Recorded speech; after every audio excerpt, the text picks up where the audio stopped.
Nuova vittoria dell'atleta agrigentina Giusy Parolino al lancio del giavellotto agli assoluti di Barcellona Pozzo di Gotto. Infatti sabato scorso, 19 settembre, presso il nuovissimo stadio Stagno da Contres di Barcellona, in provincia di Messina, la Sicilia e la Calabria si sono incontrate in un entusiasmante meeting di settembre dedicato all'atletica leggera.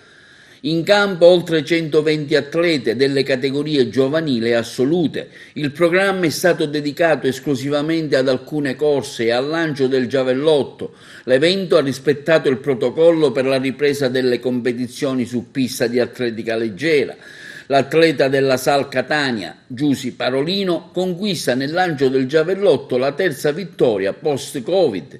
Recarsi fino a Barcellona Pozzo di Gotto è stato molto pesante, ha dichiarato l'atleta. 4 ore di viaggio, 300 chilometri influiscono molto sul rendimento della gara. Ma con il mio coach abbiamo deciso di fare questa competizione come un test per verificare gli allenamenti in vista dei campionati italiani di ottobre. Complimenti alla società che ha organizzato l'ottimo evento. Mi ha fatto molto piacere vedere la pedana del giavellotto ricca di atleti e trovare un impianto nuovo e molto curato. Gli auguri anche da parte di TVA.